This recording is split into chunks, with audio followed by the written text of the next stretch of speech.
Film की शुरुआत होती है एक पुरानी घने जंगल में छुपी हुई बिल्डिंग से। इस सुनसान बिल्डिंग के अंदर काफी खौफनाक पेंटिंग्स लगी हुई थी, जिसमें से एक पेंटिंग तो डार्क गॉडेस की थी। लेकिन अजीब बात ये थी कि पेंटिंग में डार्क गॉडेस की आँख की जगह एक सुराख बनाया गया था। देखने पर ऐसा लगता है कि जैसे इस सुराख के जरिए कोई दूसरी तरफ से इस तरफ नजर रखता है। फिर अब बिल्डिंग का व्यू दिखाया जाता है और बिल्डिंग में बिल्कुल सन्नाटा है। उसी सन्नाटे में से अचानक ही किसी की गुर्राने की और फिर उसके बाद कुछ खाने की अजीब आवाजें आती हैं, जैसे किसी जानवर ने बेदर्दी से अपना शिकार कर खाया हो। फिर अचानक एक दरवाजे के नीचे से एक छोटे मासूम बच्चे का कटा और खून में लथपथ हाथ सिरकता हुआ बाहर आता है। और यहाँ हमें अंदाजा हो जाता है कि जिस भी जानवर या मॉन्स्टर ने जो शिकार किया था वो एक इंसान का किया था।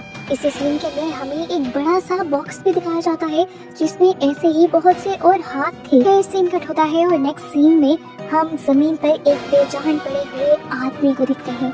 पता चलता है कि इस आदमी की अपने ही बेटे ईसा ने अपने डैड का मर्डर कर दिया था, क्योंकि ये आदमी अपने बच्चों को टॉर्चर करता था। इस टाइम खून से लथपथ ईसा जब अपने आप को साफ करने के लिए वॉशरूम में जाती है तो अचानक अपने मरे हुए डैड का साया अपने पीछे देखती है। डरते हुए जैसे ही वो पलटी तो साया गायब हो गया। इस टाइम क्योंकि वो बहुत ज्यादा डरी हुई थी तो उसे लगा कि उसके डर और गिल्ट की वजह से ही उसे ये विजन्स आ रही हैं। इन सारी चीजों से पीछा छुड़वाने के लिए ईसा जल्दी से अपने भाई को लेकर ये घर छोड़ देती है। ईसा अपने भाई को सहारा भी दे रही थी और वो कहती है कि मैं तुम्हें एक सेफ जगह ले जाऊंगी जहाँ हमेशा मॉम मुझे लेकर जाया करती थी। लेकिन यहाँ इन दोनों की बातों ही बातों में बहस हो जाती है और जंगल के रास्ते में उसका भाई थॉमस गुस्से में आकर गाड़ी से निकलकर जंगल के अंदर भाग जाता है। ईसा उसे ढूंढ नहीं पाती, मगर अचानक उसे एक बिना बालों की लड़की ब्लू कपड़ों में खड़ी दिखाई देती है, जिसके हाथ में एक सूटकेस है। ईसा उसके करीब जाने की कोशिश करती है, लेकिन वो लड़की पल भर में दरख्त के पीछे गायब हो जाती है। इसी वक्त कोई उसे अपनी तरफ भागता हुआ नजर आता है। उससे डरकर भागते हुए खौफ के मारे वो वहीं गिर जाती है और बेहोश हो जाती है। इस बेहोशी के दौरान वो बहुत ही डरावना विजन देखती है और जैसे ही उसकी आँख खुलती है तो उसे पता चलता है कि वो जंगल की ऐसी जगह पर आ गई थी जहाँ दूसरी तरफ एक बिल्डिंग थी। ये वही बिल्डिंग थी जिसे हम पहले मूवी में देख चुके हैं। वो अंदर जाती है और यहाँ पर लगी हुई पेंटिंग्स देखती है। एक पेंटिंग में नन्स बहुत से बच्चों के साथ खेल रही थी और दूसरी पेंटिंग गॉडेस की थी। अभी वो ये सब देख रही थी कि अचानक हॉलवे में कोई भागता हुआ दिखाई देता है उसे। वो उसका पीछा करते हुए फर्स्ट फ्लोर पर चली जाती है, जहाँ उसे एक बहुत बड़े साइज की डार्क गॉडेस की पेंटिंग नजर आती है। अचानक वही आदमी दोबारा उसके पीछे भागता है और डरकर वो दोबारा नीचे आ जाती है और नीचे जाने पर उसका सामना बहुत सारी नन्स से होता है। नन्स उसे देखकर रिलैक्स करती है उसे और उसे बताती हैं कि वो इस टाइम एक ऑर्फनेज में है। ईसा भी इन्हें बताती है कि वो अपने भाई को ढूंढते हुए यहाँ तक पहुँच चुकी है। तो ये नन्स उसे हैरानी की बात ये भी बताती हैं कि थॉमस भी यहीं आ चुका था। उसे ये लोग जंगल में अकेला देखकर यहाँ ले आए थे। अपने भाई को देखकर उसकी जान में जान आई थी। वो थॉमस से पूछती है, क्या हुआ था तुम्हारे साथ, यहाँ तक तुम कैसे पहुँचे? पर थॉमस उसे बताता है कि उसे कुछ याद नहीं। ईसा सीक्रेटली अब अपने भाई के कान में कहती है, जो कुछ हमारे साथ हुआ है भूल कर भी किसी को ना बता देना। फिर हम देखते हैं कि एक सिस्टर ईसा को भी यहाँ ऊपर ठहरने के लिए एक रूम दे देती है और ईसा एक चीज ये नोटिस करती है कि पहले से इस कमरे में बहुत से लोगों का सामान था, जैसे इस कमरे में बहुत लोग रहते हो। दूसरी तरफ हम थॉमस को देखते हैं जो अब सोने की कोशिश कर रहा था, पर उसे बहुत ज्यादा डर लग रहा था, इसीलिए वो गॉड से प्रे करने लगता है। और उसे ऐसा करते हुए देखकर बच्चे उससे पूछते हैं, ये तुम क्या कर रहे हो? तो वो सब बच्चों को प्रे के बारे में बताता है। अजीब बात थी, बच्चे एक चर्च के ऑर्फनेज में रह रहे थे, लेकिन उनको फिर भी प्रे के बारे में कुछ नहीं पता था। फिर जब थॉमस सो जाता है तो तब हम देखते हैं कि उसके ऊपर की टूटी हुई छत से एक बहुत ही डरावनी शक्ल का मॉन्स्टर उसे घूर रहा था। अगले दिन दिखाया जाता है कि ईसा और थॉमस यहाँ के सभी लोगों के साथ खाना खा रहे थे। तो ईसा ने अजीब चीज नोट की कि यहाँ पर कोई भी लड़की नहीं थी। तो सिस्टर ने बताया कि असल में इस ऑर्फनेज को कोई फंड नहीं करता, ये डोनेशन से चल रहा है। लड़कियों के रहने के लिए यहाँ पर माहौल अच्छा नहीं है, इसीलिए यहाँ सिर्फ लड़के ही रहते हैं।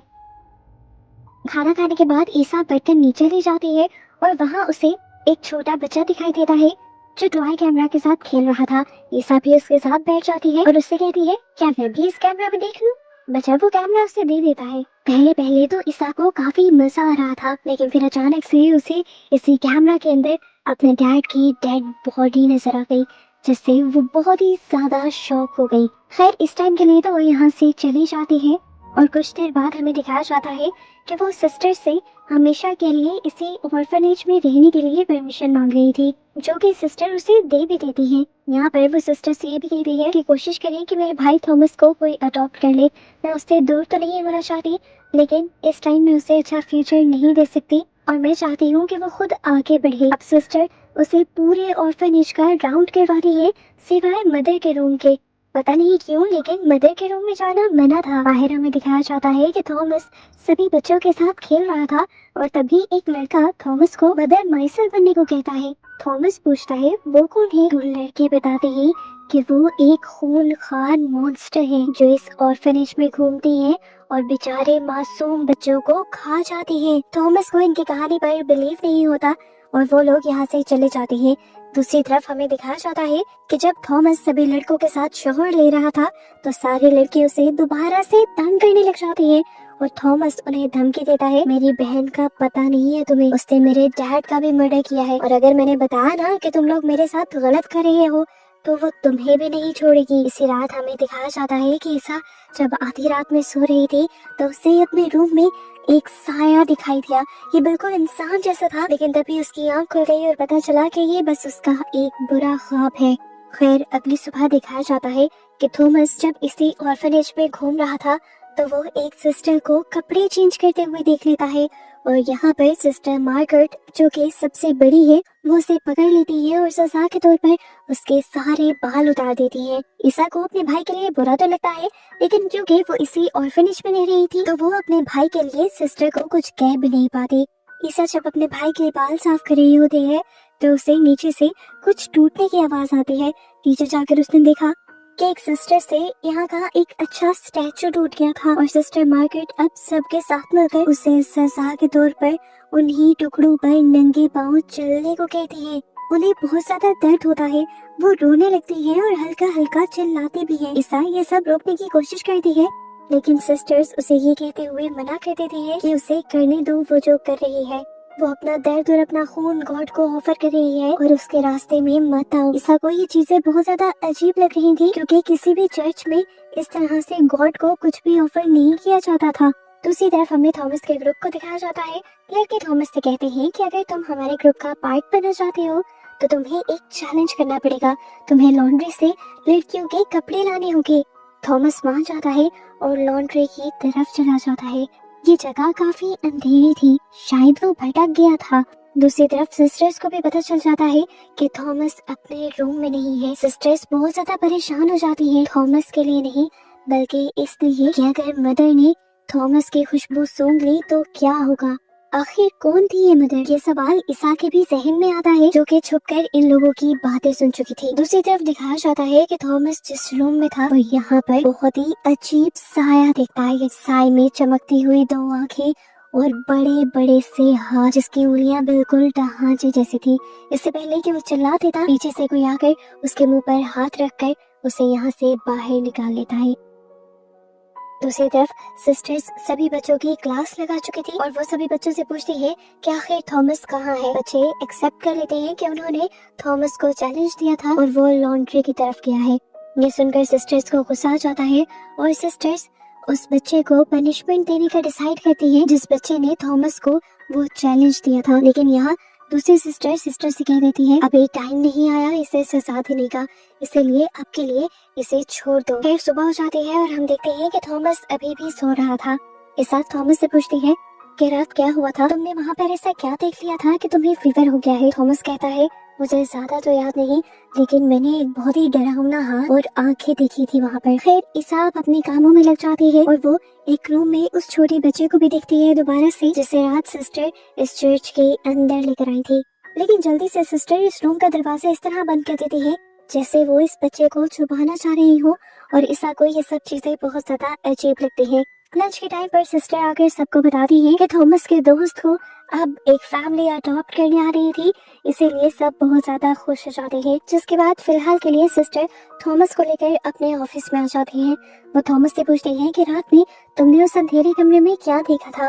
थॉमस बता देता है कि मैंने एक डरावना हाथ और चमकती हुई आंखें देखी थी। तो सिस्टर थॉमस से कहती है, तुम्हें क्या लग रहा है, वो एक मॉन्स्टर है? नहीं, असल में ये जगह समझ लो एक मैजिकल फील्ड पर बनाई गई है। यहाँ पर बहुत सालों पहले एक एंजल ऑफ लव रहा करती थी, जो बच्चों से बहुत ज्यादा प्यार करती थी और उसका ख्याल रखती थी। और तुमने रात में जिसे देखा वो एंजल ऑफ लव ही है, और उसी की वजह से तो आप सब बच्चे यहाँ पर इतना खुश रहते हो। बेचारा थॉमस सिस्टर की बातों में आकर उस भयानक मॉन्स्टर को एंजल ऑफ लव मानकर चला जाता है। जिसके बाद हमें दिखाया जाता है कि सिस्टर उस बच्चे को लेकर मदर के रूम की तरफ निकल रही थी, जबकि यहाँ पर ईसा यहाँ की अजीब चीजों की इन्वेस्टिगेशन कर रही थी। जब से उसने देखा था कि सिस्टर्स यहाँ पर प्रे भी नहीं करती और अजीबोगरीब रिचुअल्स करती हैं, जिस तरह वो सिस्टर जिससे स्टैचू टूटा था वो अपना ब्लड और डेड गॉड को ऑफर कर रही थी, उसके बाद से ये चीजें उसे अजीब लगने लगी थी। वो जब गॉडेस की वो बड़ी सी पेंटिंग देखती है तो उसे रियलाइज होता है कि असल में वो एक दरवाजा है और वो इस दरवाजे के अंदर चली जाती है। दूसरी तरफ बाकी सिस्टर्स भी उस बच्चे को लेकर एक खास रूम में आ गई थी। वो इस बच्चे से कहती है, इसके अंदर हमारी मदर सुपीरियर है, तुम जाकर उन्हें बाय बुलाओ। वो बच्चा जैसे ही अंदर जाता है तो ये लोग बाहर से रूम लॉक कर देती है और वो बच्चा डरते हुए आगे बढ़ता है। वो सारे रूम में मदर को ढूंढने की कोशिश कर रहा था, लेकिन इस अंधेरे कमरे में जैसे उसे कोई दिखा ही ना हो। अचानक बेड के नीचे से एक डरावना हाथ निकलता है और उस बच्चे को बेड के नीचे खींच लेता है, जिसके बाद हमें वैसे ही गुर्राने की और चबाने की आवाजें आती है जैसे मूवी के पहले सीन में आई थी। और हमें पता चल जाता है कि यहाँ पर असल में एक मॉन्स्टर ही रहता है जो इन बेचारे बच्चों का शिकार करता है, और यहाँ से कोई भी बच्चा अडॉप्ट होकर बाहर नहीं जा पाता। इस दौरान हम बाहर देखते हैं कि सभी सिस्टर्स खड़ी हुई अजीब रिचुअल कर रही थी और सिस्टर मार्गरा जो यहाँ की हेड थी वो हाथ में बंदूक लिए खड़ी थी। इधर हम देखते हैं ईसा जो पेंटिंग वाले दरवाजे से इस रूम के अंदर आई थी, उसे बेड पर उस बच्चे का कटा हुआ हाथ दिख जाता है। इससे पहले कि वो कुछ समझ आती, कोई उसके मुंह पर हाथ रखकर उसे यहाँ से ले जाता है। ये बच्चा बोल नहीं सकता था, लेकिन इशारे से वो ईसा को समझा देता है कि यहाँ पर खतरा है, और वो जमीन पर एक होल भी दिखाता है जिसके अंदर वो खतरा हो सकता था। ईसा कंफ्यूज होकर फिलहाल के लिए बाहर चली जाती है और थॉमस को कहती है कि यहाँ पर कुछ बहुत अजीब है और हमें अपनी जान बचाने के लिए जल्द से जल्द यहाँ से भागना होगा। ये लोग यहाँ पर फैसला ही करते हैं कि इतनी देर में यहाँ पर सिस्टर आ जाती है और वो ईसा को कहती है कि थॉमस को कोई अडॉप्ट करना चाहता है। ईसा जो पहले ही समझ गई थी कि यहाँ पर किस तरह की अडॉप्शन होती है, वो सिस्टर से मना कर देती है और उन्हें बताती है कि वो यहाँ से जाने वाली है अपने भाई को लेकर। तो सिस्टर बताती है, तुम यहाँ से नहीं जा सकती। ईसा कंफ्यूज हो जाती है और सिस्टर उसे लेकर अपने रूम में जाती है और उसे एक पिक्चर दिखाती है। ये रानी की बात थी, ये पिक्चर उसके बचपन की थी। सिस्टर उसे एक शॉकिंग बात ये बताती है कि तुम हमेशा से इसी ऑर्फनेज से ताल्लुक रखती हो, तुम हमारी पहली मदर सुपीरियर की गोद ली हुई बेटी हो और तुम्हें तुम्हारी मॉम को इसलिए दिया गया था ताकि तुम्हारी बाहर अच्छे माहौल में परवरिश हो सके, लेकिन तुम्हें पता है कि तुम चुन ली गई हो। ईसा को ये बातें उसकी मॉम ने पहले ही बताई थी कि गॉड ने उसे चुना हुआ है, लेकिन यहाँ ट्विस्ट ये पता चलता है कि उसे गॉड ने नहीं बल्कि लिलिथ ने चुना हुआ था। अब लिलिथ यहाँ पर कौन थी, यही तो मूवी का असली ट्विस्ट है, जिसे हमेशा से ये लोग मदर कह रहे हैं और जिसकी यहाँ पर पेंटिंग लगाई गई है जिसे डार्क गॉडेस का नाम दिया गया है, वो असल में है लिलिथ। सिस्टर लिलिथ के बारे में बताती है कि वो एडम की पहली वाइफ है और हम लोग गॉड की नहीं बल्कि लिलिथ की पूजा करते हैं। लिलिथ को मर्दों से बिल्कुल प्यार नहीं है और इसलिए हम सैक्रिफाइस के तौर पर उन्हें मर्दों को खिला देते हैं। वो बताती है कि हम सब लिलिथ के सर्वेंट्स हैं और हमें लिलियम्स कहा जाता है। वो यहाँ पर अपना स्कार्फ फाड़कर ईसा को अपना सर पे दिखाती है जो बिल्कुल बालों के बगैर था। इस टाइम वो ईसा से कहती है कि तुम यहाँ से नहीं जा सकती।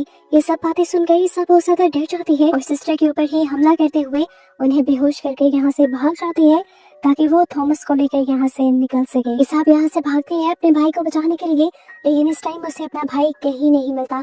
वो विंडो से देखती है कि 2 पुलिस ऑफिसर्स यहाँ पर आए थे। वो लोग असल में उन्हें ढूंढते हुए यहाँ आ गए थे क्योंकि वो उनके डैड की मर्डर की इन्वेस्टिगेशन कर रहे थे। इस दौरान इन्हें पता चला था कि ये दोनों बहन भाई भी गायब है और वो उन्हें ढूंढने में लग गए थे।